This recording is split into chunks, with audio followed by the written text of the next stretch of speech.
All right, so we're doing a recording right now of a chat GPT ask me interview questions about entrepreneurship session. So number one, what inspired you to pursue entrepreneurship and start your own business? Well, for numerous reasons, I would say. Starting back in 2008, 2009, I really wanted to escape the 9 to 5 grind, in which in the morning, when you have an alarm set, you gotta wake up. Some days you're resenting having to go to work, and I wanted to be able to be in charge of my schedule. I wanted to also figure out the formulas that it takes in order to generate income. Other reasons, I can go on for days, even dating back before 2008, let's say 2004, I was really interested in online shopper, mystery shopper, focus group type work from home opportunities. Turns out that most of those are scams, but what you do invest in is the information. Number two, can you share a bit about your entrepreneurial journey and the challenges you faced along the way? Well, the journey's been long and it's not over. Some of the challenges are dealing with clients, dealing with employees, managing money, managing the equipment, and just striving to do better on a daily basis, sometimes being jammed up by responsibilities in which you can't reach out and do the other challenges or ideas that you have, and they could get nerve-wracking. How do you identify and evaluate potential business opportunities? Everything is an opportunity. Every person that you meet, every potential to earn money. It's up to you to make these relationships thrive. Basically, searching lists, classified ads, answering ads, showing up to money-making opportunities on time, quoting jobs at accurate prices, creating jobs in which you're able to put other people in position and solve other individuals' problems with these individuals as problem solvers. And just being able to line all this up under one umbrella of management usually presents an opportunity in itself. Every day is a lesson. For example, when it comes to yard cleanup, it's not all about just cleaning yards. It could be demonstrating the tools. It could be focusing on the travel time and distance. It could be investing and turning the small investment, regardless of what your action is behind it, turning that investment into more money successfully. Some days may call for buying materials such as plants or rock, which could add up to, let's say, $500, and being able to get that material cost back by including it in your invoice, as well as attaching a labor price behind it as well, thus earning, let's say, $1,000 in labor, $1,500 total. Materials are paid for, it doesn't come out of your pocket, so you're earning the whole $1,000, and you were able to get the action generated by finding a person who's wanting the gravel. You know where to get it, you have the money to buy it, or you can also just forward the cost to them. But in order to get that sale, you may want to jump on it yourself, get the contract written, and then start getting invested into the project. What key qualities do you believe are essential for a successful entrepreneur? A successful entrepreneur is an individual who is going to present multiple skill sets. They're going to know how to work a computer. They're going to know customer service.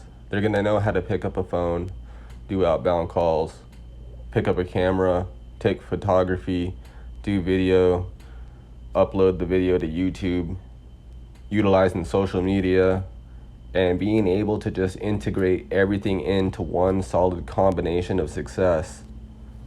These are abilities that most people don't have. Can you tell us about a specific business idea or project you developed from conception to implementation? Well, I decided to design a 5-star general concept in which you control 5 different points of the project. This is where you find a client, let's say, who wants some rock removed.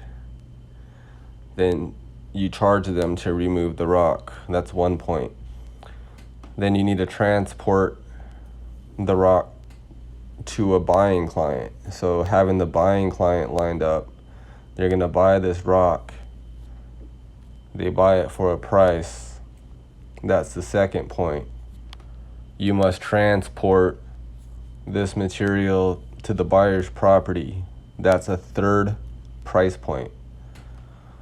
You spread the material on the buyer's property. That's a price point. And 5, you maintain the property on a monthly basis, helping this client for years to come. So I developed that during a job in which I was backed in the corner, had a deadline, figured out if I'm going to do this successfully, I want to control every aspect and just kind of bleed every cent from every angle. And even if I miss a point, it's okay, because what's more important is getting rid of the material in the first place. If I had more time, I could have a buyer lined up. How do you approach risk taking in your entrepreneurial ventures, and how do you mitigate potential risks? Well, risk taking is actually a thrill for me as an entrepreneur. I don't mind stepping out into the heat. I don't mind being told no or chased off of a property. Not that I want that to happen, but that's the risk involved when you step on someone's property. They may get mad, they may chase you away. Stepping into a car is risky. Riding a car with expired tags, no insurance, I know many people do that, is risky.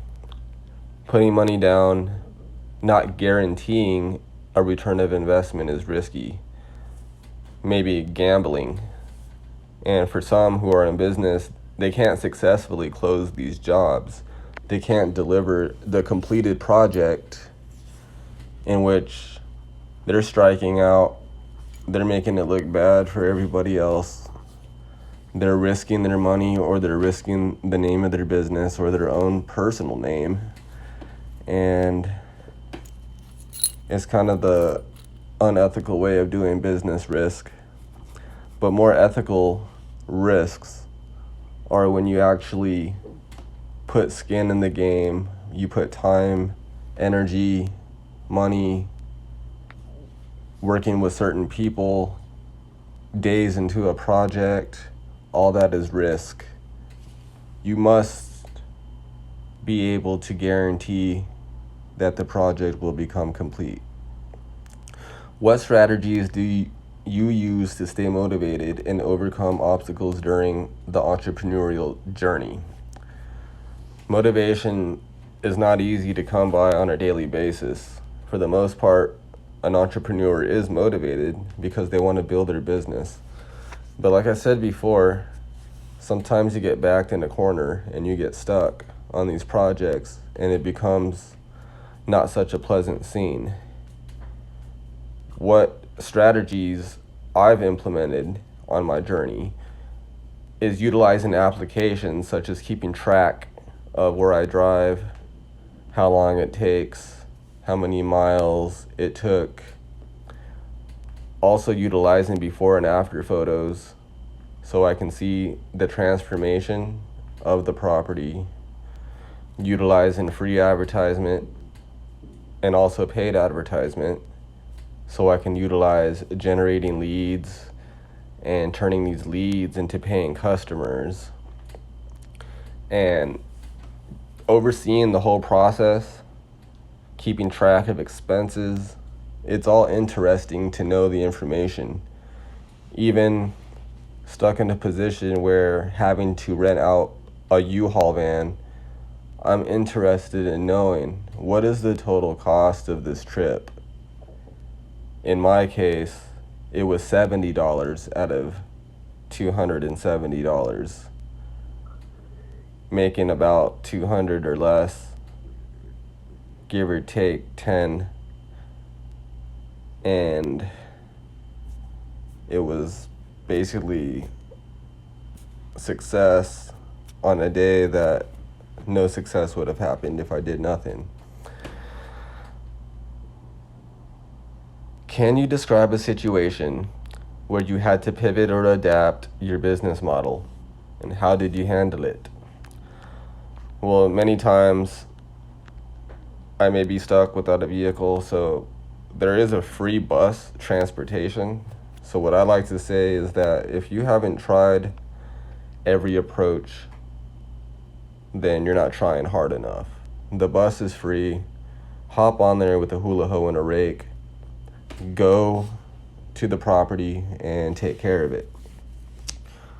Or get a ride from somebody, or rent a U-Haul like I mentioned before, or getting a ride from somebody. Maybe you might hire somebody to help you, but require them to have a truck and trailer, and that they have to pick you up along with your tools that you've invested in, and then you've also invested in the leads through advertisement, your organization skills to get the client's name, number, address, and description of work, and head out to the property together and get it all completed together, keeping track of hours and paying this person as soon as you get paid, and keeping the majority of the money, because that's how business is ran. Unless you're partners, you can do a 50-50 split. Or if you're a sales rep, you can collect potentially 30% at the most. Usually it's about 10% of the job. Okay, moving on. How do you balance creativity and innovation with practicality and profitability in your business decisions? Well, creativity comes with making flyers. It comes with utilizing GPT nowadays for generating ads. Even in this video, utilizing GPT for the interview questions, and keeping track of profits basically by making sure that I get a return of investment. The investment's very low. It's part of the paid advertisement through Craigslist. I'm not going to mention how much it is right here on this video, but if you'd like to know, you can reach out to me. But different profit strategies come with different categories of work, such as weed removal maintenances, or if it's gravel spreading, it could be 10 tons times 40, that's $400 we can charge, maybe with a gas fee $25, $425. You be creative when it comes down to setting the prices, but that's all about your profitability. Utilizing certain apps in your whole journey, the whole combination, is being creative.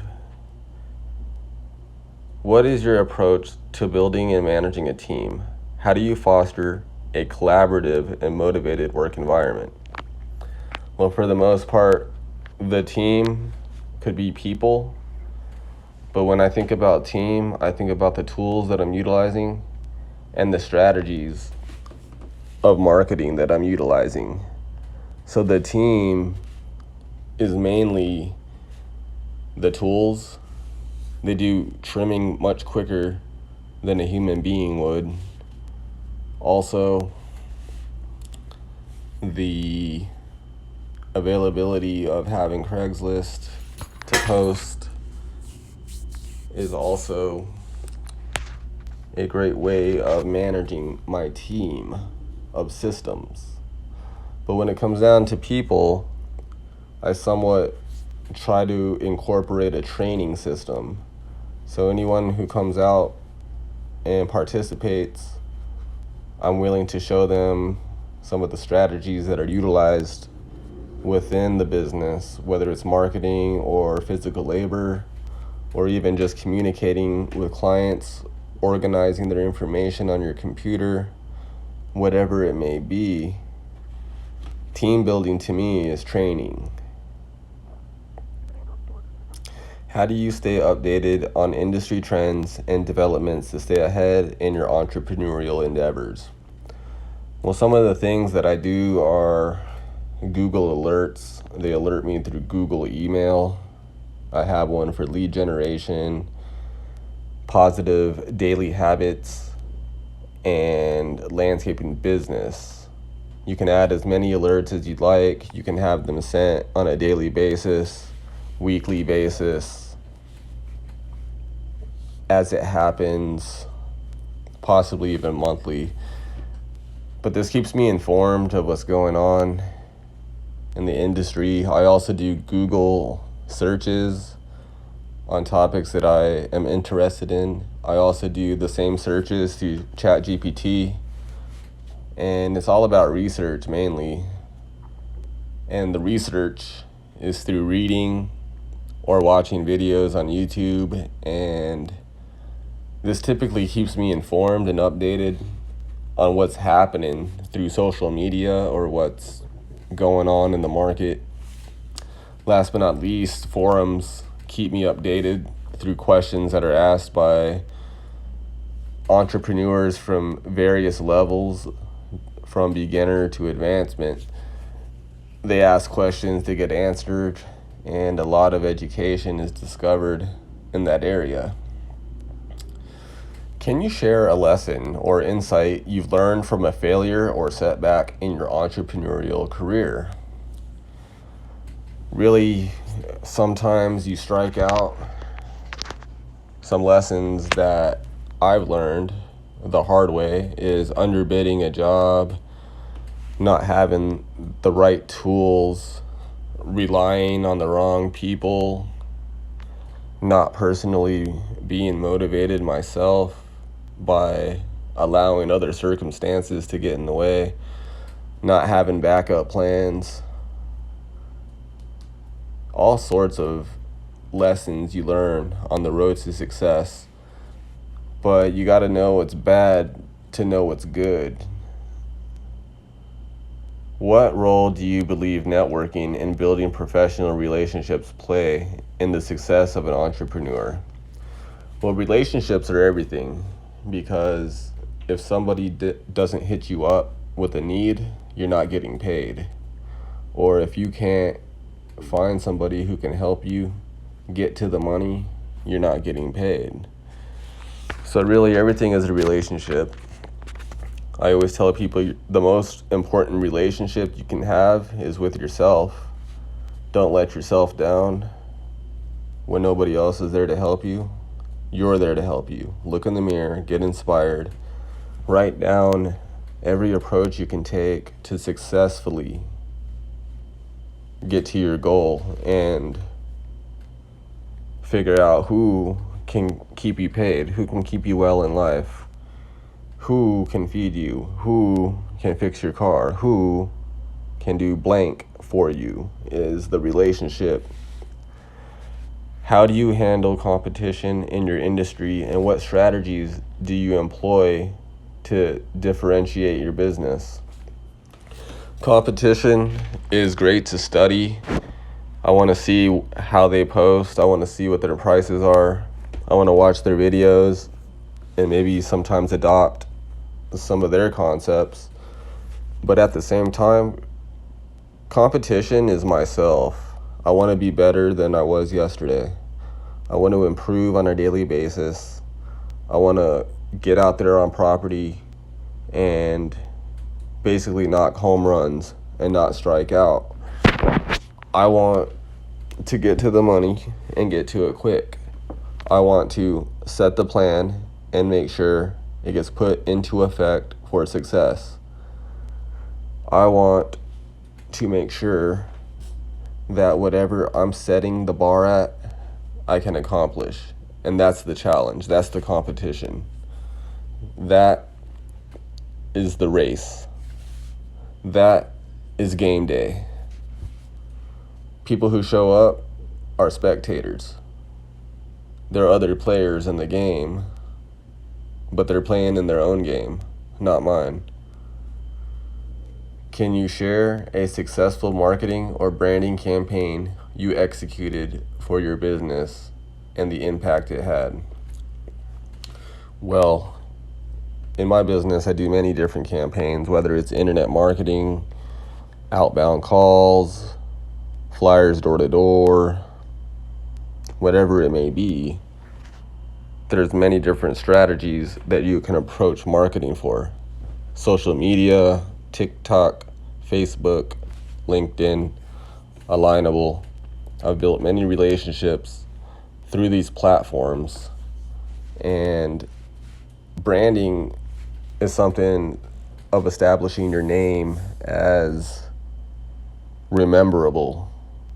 They can look at a logo and know exactly what it is. Behind your logo is how strong your product or service is. It's like the McDonald's M. That's a very strong M. I can almost smell the fries thinking about the M. The same goes with your branding. It also comes with how you treat individuals, how you organize your business, the tools you utilize, the luxury that you present. Well, thank you very much for your interview. That's going to conclude this interview at the moment. Have a wonderful night. Feel free to subscribe. And I hope you find much success on your journey through entrepreneurship. Have a great evening.